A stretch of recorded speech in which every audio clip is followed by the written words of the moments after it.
एक बार फिर से स्वागत है आपका मेरे प्रोग्राम आपके सवाल मेरे जवाब। और जैसा कि आप जानते हैं कि इस प्रोग्राम के अंदर मैं आपके उन सवालों के जवाब देता हूं जो आप मुझसे पूछते हैं मेरे YouTube चैनल के ऊपर और Instagram प्रोफाइल के ऊपर। आप अगर मेरा वीडियो पहली बार देख रहे हैं तो मैं आपको ये बता दूं कि मेरा नाम है विपिन गौर। मैं एक फैशन एडवर्टाइजिंग फोटोग्राफर हूं और पिछले 15 सालों से मैं फोटोग्राफी कर रहा हूं।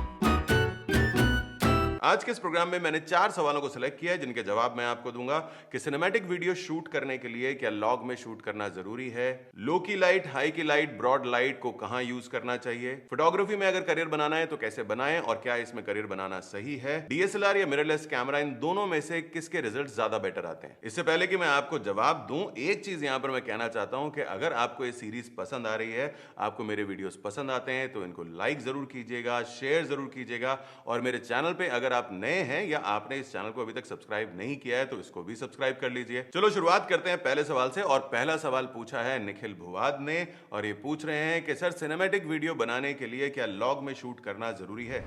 निखिल, सबसे पहले हमें यह समझना पड़ेगा कि सिनेमैटिक वीडियो होता क्या है। हर कोई आजकल सिनेमैटिक वीडियो की बात करता है।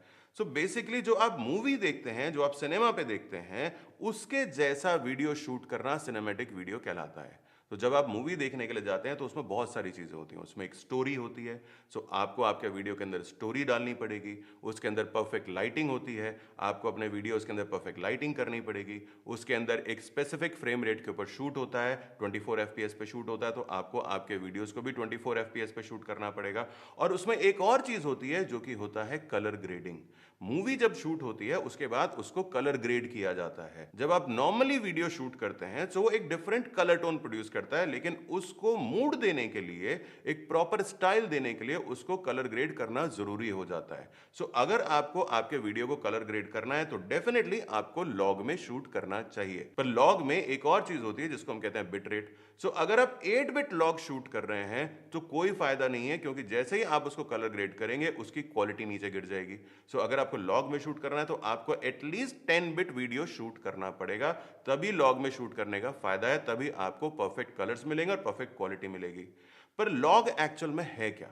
लॉग एक सिंपल सी प्रोफाइल है जिसके अंदर कंट्रास्ट, सैचुरेशन सब कुछ नीचे गिरा दिया जाता है। पर अगर आप निकॉन यूजर हैं तो निकॉन के कैमरास के अंदर जो Z6 है, Z6 II, Z7, Z7 II, उसके अंदर इनबिल्ट लॉग नहीं है, लेकिन वहां पर एक प्रोफाइल है जो कि है फ्लैट प्रोफाइल। सो अगर आप फ्लैट प्रोफाइल के अंदर शूट करेंगे और उसको बाद में जाके कलर ग्रेड करेंगे तो आपको वही रिजल्ट मिलेगा जो कि आपको लॉग में शूट करने के बाद में मिलता है, क्योंकि फ्लैट प्रोफाइल के अंदर कंट्रास्ट, सैचुरेशन सब कुछ नीचे गिरा दिया जाता है।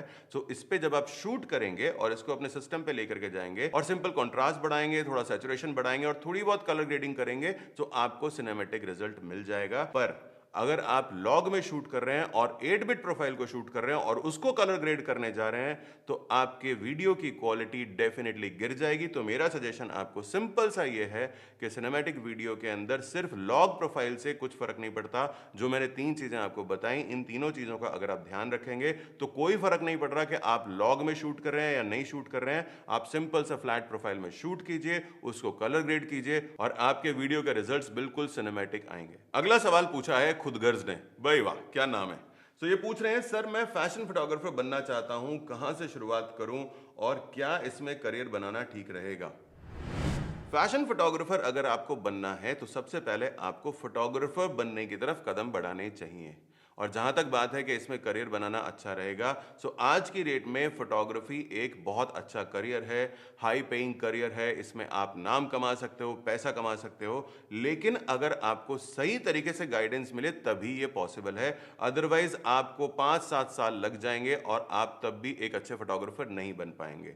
सो जहां तक बात है फैशन फोटोग्राफी की, सो किसी भी फोटोग्राफी के जॉनरा में अगर आपको अपना करियर बनाना है या उसको सीखना है, सो आपको फोटोग्राफी प्लस वो सब्जेक्ट आपको सीखना पड़ेगा। सो अगर हम फैशन फोटोग्राफी की बात करें तो आपको पहले फोटोग्राफर बनना है और उसके साथ आपको फैशन सीखना है। ऐसे ही अगर आपको वाइल्ड लाइफ फोटोग्राफर बनना है तो आपको फोटोग्राफर बनना है, उसके साथ में आपको वाइल्ड लाइफ को समझना है, उसको सीखना है। सो किसी भी जॉनरा के अंदर आपको फोटोग्राफी को सबसे पहले सीखना पड़ेगा और सीखने के लिए आपको एक मेंटोर की जरूरत पड़ेगी। अगर आपका मेंटोर अच्छा है तभी आप एक अच्छे फोटोग्राफर बन सकते हैं। सो बहुत सारे बच्चे मेरे पास में आते हैं, वो कहते हैं मैंने यहां से सीखा है, मैंने वहां से सीखा है। मैं उनसे सिंपल एक सवाल पूछता हूं, आपने कहीं से भी फोटोग्राफी सीखी हो, आपको यह जरूर देखना चाहिए कि जो आपका टीचर है क्या वो कभी खुद फोटोग्राफर बन पाया है? क्योंकि फोटोग्राफी सीखना और फोटोग्राफर बनना, इन दोनों में बहुत बड़ा अंतर है। तो वो जो आपको नॉलेज देगा, वो उतनी सी ही नॉलेज देगा जितनी नॉलेज सोशल मीडिया के ऊपर, गूगल के ऊपर या यूट्यूब के ऊपर आसानी से अवेलेबल है। क्योंकि फोटोग्राफर बनने के लिए सिर्फ एक्सपोजर को जान लेना ही काफी नहीं होता। फोटोग्राफर बनने के लिए सिर्फ कॉम्पोजिशन को जान लेना ही काफी नहीं होता। फोटोग्राफर बनने के लिए आपको फोटोग्राफी बिजनेस को समझना होता है, आपको फोटोग्राफी लाइटिंग को समझना होता है, आपको कास्टिंग समझने की जरूरत होती है, आपको मूड बोर्ड्स की जरूरत होती है। बहुत सारी ऐसी चीजें आपको सीखनी पड़ती हैं जो कि नॉर्मली यूट्यूब के ऊपर अवेलेबल नहीं होती। तो सिंपल वर्ड्स में अगर कहें तो मेरा जवाब आपको यह है कि फोटोग्राफी में करियर बनाना बहुत अच्छा है। इसके अंदर आप पैसा कमा सकते हैं, इसमें आप नाम कमा सकते हैं, लेकिन फोटोग्राफी को अगर आप सही तरीके से नहीं सीखते हैं, आपके पास आपका गुरु सही नहीं है, आपका मेंटोर सही नहीं है, सो फोटोग्राफी में करियर बनाना बहुत मुश्किल है। अगला सवाल पूछा है राधा किशन शाट्या ने, और ये पूछ रहे हैं हाई की, लो की और ब्रॉड की कहां यूज करनी चाहिए, प्लीज एक्सप्लेन सर। हाई की लाइट, लो की लाइट और ब्रॉड लाइट, ये लाइटिंग के स्टाइल्स हैं। और सिर्फ यही स्टाइल्स नहीं है, लाइटिंग के और भी बहुत सारे तरीके हैं, बहुत सारे स्टाइल्स हैं। अगर मैं आपके सिर्फ इसी सवाल का जवाब दूं, सो हाई की लाइट आप वहां यूज करते हैं जब आप या तो ई कॉमर्स शूट कर रहे हो, या आप कोई ब्यूटी कैंपेन शूट कर रहे हो, या आपको बहुत ही ब्राइट इमेजेस चाहिए हो, यानी कि उसके अंदर शेडोज ना के बराबर होंगी, शेडोज बहुत कम होंगी, पर शेडोज हार्ड भी हो सकती हैं, और जो हाईलाइट है वो भी हार्ड हो सकती हैं। इसी तरीके से जो लो की लाइटिंग है उसको हम तब यूज करते हैं जब हमारे को कोई मूडी शॉट्स चाहिए होते हैं। वहां पर हाईलाइट जो होती है वो कम होती है, शेडोज ज्यादा विजिबल होती हैं। सो हम ये कह सकते हैं कि एक इमेज के अंदर अगर 80% शेडो है, यानी कि आपने उसको ब्लैक बैकग्राउंड के ऊपर शूट किया है या डार्क ग्रे पे शूट किया है, और उसके अंदर शेडो एरिया ज्यादा है और लिट एरिया बहुत कम है, वो होगी लो की लाइटिंग, और इसको मूड डिपिक्ट करने के लिए, मूड बनाने के लिए एक पिक्चर में यूज किया जाता है। तीसरी चीज आपने पूछी है ब्रॉड की लाइटिंग। सो बेसिकली ब्रॉड की और शॉर्ट की, ये दो स्टाइल हैं लाइटिंग के, और इन दोनों को भी आप हाई की और लो की के साथ कंपेयर कर सकते हैं। ब्रॉड लाइट के अंदर हम जब की लाइट लगाते हैं तो हम शूट करते टाइम उस एरिया को शूट करते हैं जिस एरिया पे लाइट ज्यादा पड़ रही होती है, और शॉर्ट की के अंदर हम उस एरिया को शूट करते हैं जिस एरिया के अंदर लाइट कम पड़ रही होती है, यानी कि शेडो एरिया को हम शूट करते हैं। सो अब आप सोच के देख सकते हैं कि हाई की के अंदर भी हम क्या कर रहे थे, ज्यादा ब्राइट एरिया को ही शूट करते हैं, और लो की में हम क्या करते हैं, हम शेडो एरिया को ज्यादा शूट करते हैं। तो ये भी दोनों पैटर्न्स हाई की और लो की के साथ ही मिलते जुलते पैटर्न्स हैं। तो आपको इस पर प्रैक्टिस करनी चाहिए। जब आप प्रैक्टिस करेंगे तो आपको समझ में आ जाएगा। एक चीज मैं यहां पर और ऐड कर देता हूं कि शॉर्ट की को हम तब यूज करते हैं जब आप किसी ऐसे सब्जेक्ट का पोर्ट्रेट खींच रहे हो जिसका फेस थोड़ा सा ब्रॉड है, और ब्रॉड लाइट को हम तब यूज करते हैं जब आपके सब्जेक्ट का फेस थोड़ा सा पतला हो। अगला सवाल है मिररलेस की इमेजेस अच्छी होती हैं या डीएसएलआर की इमेजेस अच्छी होती हैं? मेरे हिसाब से मिररलेस और डीएसएलआर की इमेजेस में कोई बहुत ज्यादा फर्क नहीं होता और ना ही हो सकता, क्योंकि दोनों ही कैमरास के अंदर सेंसर एक जैसा ही यूज होता है। डिफरेंस सिर्फ ये होता है कि जो डीएसएलआर कैमरा है उसके अंदर जो मिरर यूनिट है, उस मिरर यूनिट को यहाँ पे हटा दिया गया है, इसलिए इसको मिररलेस कैमरा कहते हैं। पर फिर भी जो डीएसएलआर कैमरास के अंदर स्मूथनेस आती थी कलर्स की, वो आपको मिररलेस कैमरास के ऊपर नहीं दिखाई देती। उसका रीजन सिंपल सा ये है कि मिररलेस कैमरास के अंदर जो प्रोफाइल दी गई हैं, उन प्रोफाइल्स में शार्पनेस बढ़ी हुई है, सैचुरेशन बढ़ा हुआ है। मैं एक बात हर किसी को बोलता हूं कि जब भी आप मिररलेस कैमरा को यूज कर रहे हैं, उसके अंदर जो स्टैंडर्ड प्रोफाइल दी हुई है उसको आप मॉडिफाई कर लीजिए।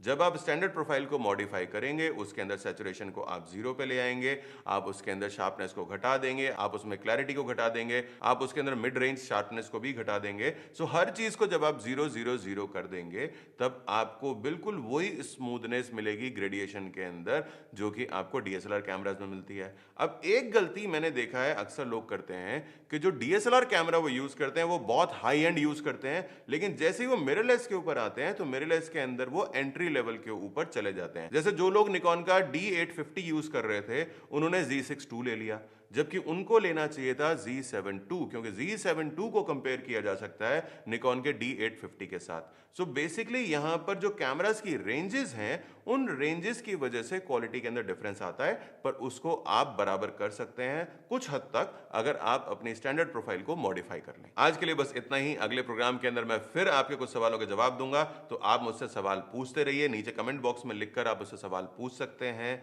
आपको ये प्रोग्राम कैसा लग रहा है ये नीचे कमेंट बॉक्स में लिखकर अगर आप मुझे बताएंगे तो मुझे बहुत अच्छा लगेगा। आप मेरे चैनल पे अगर नए हैं तो इस चैनल को सब्सक्राइब करना मत भूलना। वीडियो अगर आपको पसंद आया है तो इसको लाइक कर देना, लोगों के साथ शेयर कर दो। Thank you so much for watching this video.